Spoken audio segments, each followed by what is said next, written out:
Assalamualaikum warahmatullahi wabarakatuh. Salam dan bahagia.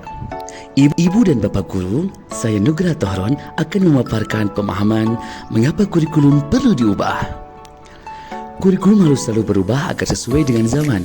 Apalagi sekarang ini ilmu pengetahuan dan teknologi informasi telah berkembang dan pembelajaran akan membosankan tanpa adanya perubahan. Tugas kita untuk mempersiapkan para peserta didik untuk menghadapi zaman yang baru.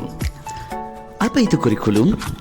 Kurikulum merupakan panduan pembelajaran pada satuan pendidikan, di mana dapat dimaknai sebagai titik awal sampai titik akhir dari pengalaman belajar peserta didik. Kurikulum itu kompleks dan multidimensi. Kurikulum itu dapat diibaratkan sebagai jantung pendidikan. Fungsi kurikulum bagi pendidikan adalah untuk membantu dalam proses belajar peserta didik.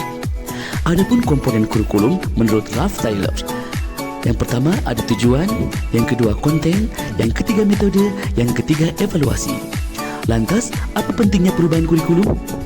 Untuk menyesuaikan dengan kebutuhan peserta didik dan perkembangan zaman, kurikulum yang baik adalah kurikulum yang sesuai dengan zamannya dan terus dikembangkan atau diadaptasi sesuai dengan konteks dan karakteristik peserta didik demi membangun kompetensi sesuai dengan kebutuhan mereka kini dan masa depan.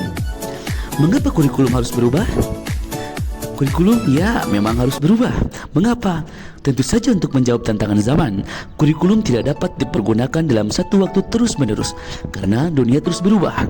Maka dunia pendidikan sebagai pilar utama dalam membangun dan mendidik generasi harus pula turut berubah.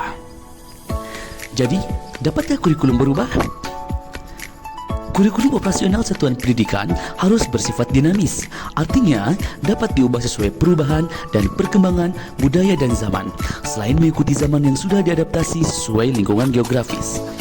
Lalu bagaimana untuk mewujudkannya? Seluruh komponen masyarakat, yaitu peran orang tua, masyarakat, dan sekolah harus menetapkan kebutuhan, pendapat, pengalaman, hasil belajar serta kepentingan peserta didik sebagai pengembangan kurikulum karena kurikulum dirancang untuk kebutuhan peserta didik. Demikian yang dapat saya sampaikan. Saya ucapkan terima kasih, selamat belajar dan teruslah berproses. Wassalamualaikum warahmatullahi wabarakatuh.